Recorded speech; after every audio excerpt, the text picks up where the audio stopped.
we'll talk about all things that need to happen for XRP to move hard and break its all-time high of $3.84, which it achieved after a 380,000% pump in 2017. We'll talk about utility, factor in speculation and FOMO, as well as regulations and technical analysis.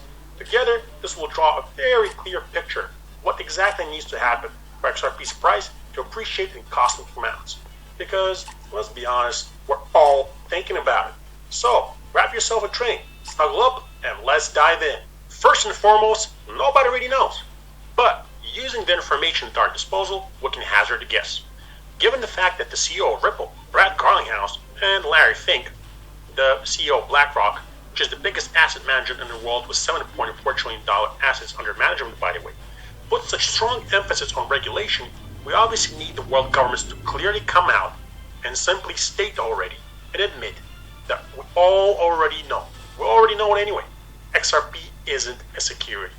It is transparent, useful, and it seeks to work with central and commercial banks by making the whole financial system better by improving cross-border payments 1,000-fold. And it's fair to say XRP is doing fine in that department. As Ripple has Craig Phillips working on the board of directors of Ripple. He formerly worked with Steve Mnuchin on regulations pertaining to economic matters. He states so himself in a tweet where he thanks the Secretary of Treasury for his leadership. In addition to that, we had Steve Mnuchin say publicly at the World Economic Forum 2020 that he supports fintech companies that seek to make payments cheaper and faster. That basically talking about Ripple. Second thing we need to achieve is of course utility. And as the CEO of Ripple, Brad Garlinghouse, stated in 2018, it will take a few years to get there. And we're indeed getting there. XRP is live with MoneyGram in several different corridors. And Western Union is testing it for the second time. Second time, mind you. In addition to that, one of the biggest banks in the world, Bank of America, admitted publicly to being partners with Ripple. Therefore, it's an undeniable fact that utility is growing. Now, last but definitely not least, we need some good old speculation. Do not forget that speculation alone had Bitcoin appreciate 660 million% without utility. Yeah, you heard that right, 660 million%. Also, it sent XRP flying into the stratosphere when XRP increased 380,000% in over a year. Wow, just wow. What needs to happen for the speculation factor to kick in? Well, unfortunately, the old rusty Bitcoin, which still has roughly 65% of the market dominance, needs to grasp the world's attention again. Of course, as usual, no one wants to watch it when it's boring. When there are new lows and Bitcoin is, let's say, 3,000 or 9,000, boring. Everyone wants to tune in and watch and participate when things are really exciting. I hear you say, when will they get exciting though, Rob? When will Bitcoin grab the world's attention again? I believe that will happen when we reach the all-time high of $20,000 per Bitcoin. Media outlets such as CNBC, Bloomberg, CNN, and BBC will all start talking about how Bitcoin just reached an all-time high and recovered from a roughly 98% crash yet again.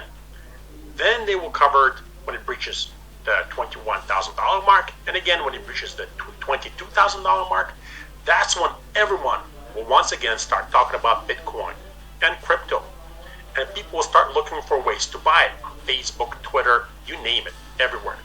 It will be much easier for them to buy it, by the way, since there are now 8,000 Bitcoin ATMs worldwide, when there were only 2,000 at the height of the 2017 crypto market, when Bitcoin reached its all-time high of $20,000.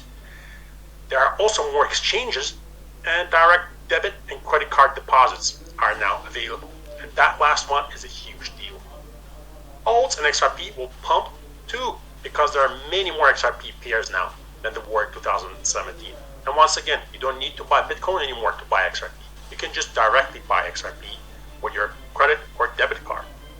Some people will buy XRP for all the right reasons, like us, because it is 1,000 times cheaper and faster than Bitcoin, because it doesn't require mining and waste energy, it isn't bad for the environment, because it is working with regulators and it is transparent, and because MoneyGram is already using it and Western Union and others are testing it, and because it has a great team promoting it. There are people who will do their homework and research like we did. Others, unfortunately, will buy it for all the wrong reasons without doing their homework whatsoever. They will see that XRP is, say, I don't know, third, fourth, or second on coinmarketcap. It keeps bouncing up and down. Then see the price and think, oh my god, it's so cheap. If it moves to 22,000 in a single pump, I will make so much money.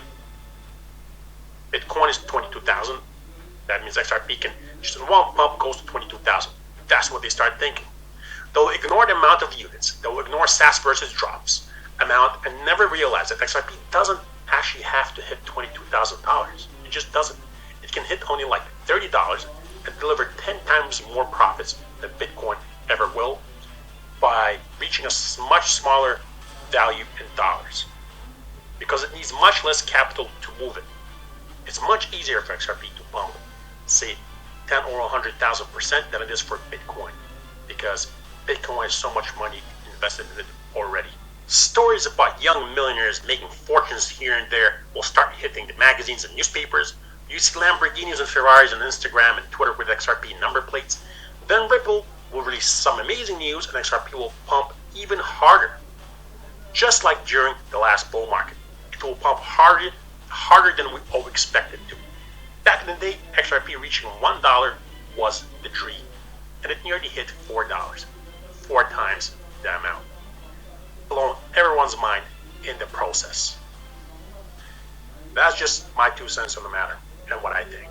Of course, most of it is speculation, so you do your own research and your own homework and your own speculation. Either way, guys, I hope you enjoyed the video. If you did, please kindly subscribe to the channel, leave a like, hit that little bell to turn on notifications to know when I'm going live or releasing new videos, and leave a comment down below to let me know what you're thinking. I'll see you guys in the next episode. Stay tuned, and bye-bye.